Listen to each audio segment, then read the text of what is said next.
Irashaimase! Hello and welcome to Fitaurus Kitchen. I'm your host, Chef Fitaurus, bringing you the Chef's Choice and weekly video game news. Today for November 23rd, 2015. So the first item on the menu today is one that I'm actually really happy to be able to go and report about. It was something kind of tied into something I reported a couple weeks ago. So a couple weeks ago I went and reported that Sega had gone and registered a trademark for Valkyria Azure Revolution. But I wouldn't caution that there was no guarantees that it meant that they were working on a new Valkyria Chronicles game, or that it might just go and be something that might have ultimately ended up being a mobile title. That fortunately is not the case.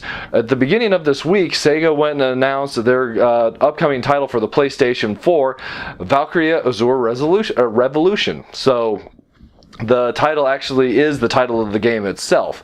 It's kind of set in a world similar to Valkyria Chronicles, but it's not directly related to the Valkyria Chronicles games. If anything, it's just a spin-off or an offshoot series. And instead of going for the strategy RPG style that the three Valkyria Chronicles games went and had, this one looks like it's going and taking more of an action RPG style. So it'll definitely be interesting to go and see ultimately how the gameplay goes and pans out as they go and reveal more of the title, but we do already go and have a lot of screenshots and also a teaser trailer as well. So far the game is going and looking beautiful, and there's no reason it shouldn't, as the PlayStation 3 developed Valkyria Chronicles also was a gorgeous looking game going and using a canvas mode. They're kind of going for something similar with Valkyria Azure Revolution, but it's a little bit more of kind of a really colorful, vibrant painting style. So I'm definitely looking forward to going and getting more news about this, and I'm also very, very eager to go and get my hands on the game as well.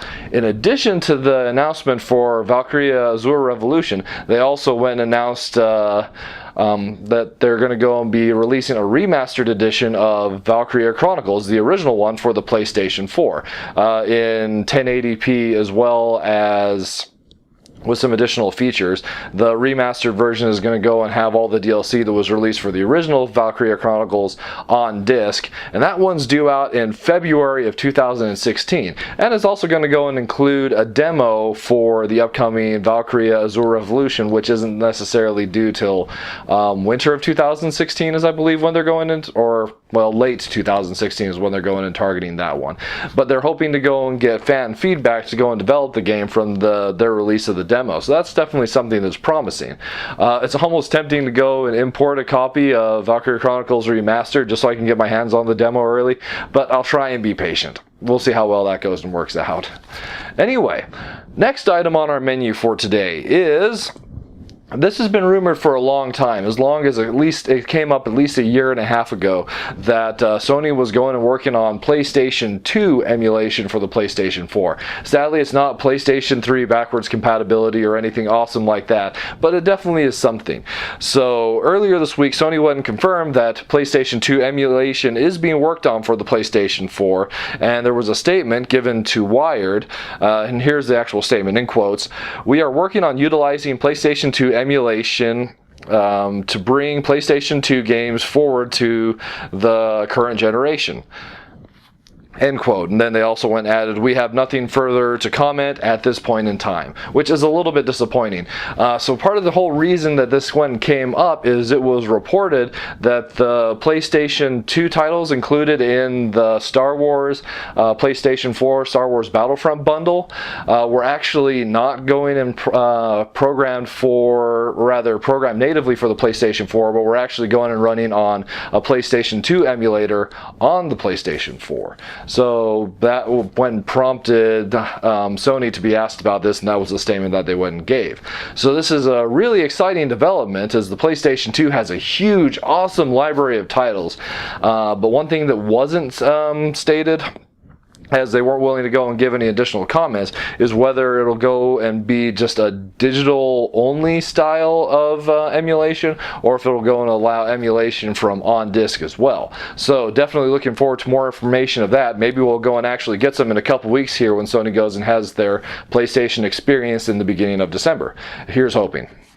So next item on the menu, the Square Enix upcoming RPG Ikenia Toyuki no Setsuna, which is an RPG that's going to be developed kind of in a classical RPG vein for the PlayStation 4 and the Vita, now has a release date. It's going to be released in Japan on February 18th of 2016, but so far there's no information about international release dates yet, although this is a title that I believe is intended for international release, as the game itself was initially announced at E3, although they had announced earlier, well, actually Project Setsuna, which became Ikenia Toyuki no Setsuna, was originally announced at Square Enix's E3 press conference. So one can only go and assume that it's going to go and be an international release, and it's definitely looking like the kind of RPG I'd love to go and play. There's just so much that goes and ties back to the RPGs that I went and grew up with that, well, it should go and be a great experience for hopefully new fans of the JRPG genre, as well as the classic fans like myself.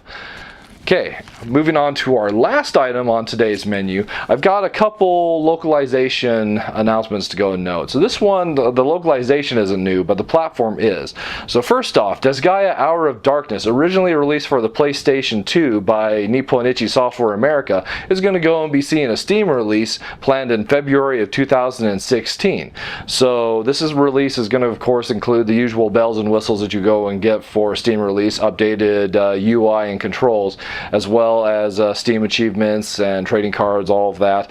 In addition to that, they're also going to go and include the content that was added to the Disgaea PSP version, Afternoon of Darkness. That content is also going to be present in this version, so that's definitely something exciting if you haven't gotten a chance to go and play this one.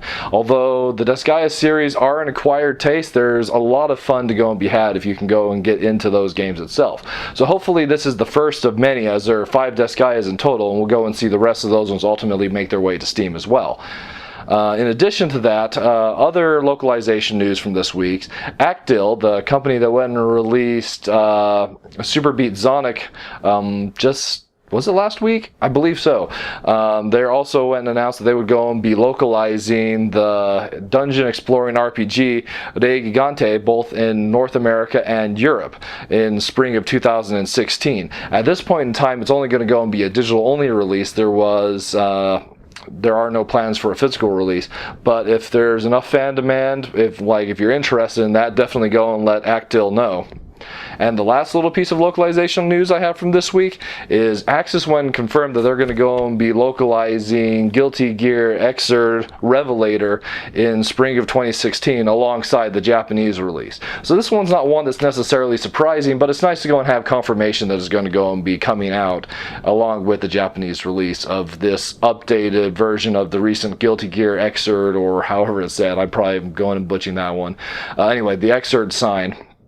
So this one goes and basically adds additional characters to it. I'm not sure if it's necessarily a sequel so much as it is just like a roster update, but still, it's exciting news, especially if you're a fan of the Guilty Gear franchise and fighting games in general.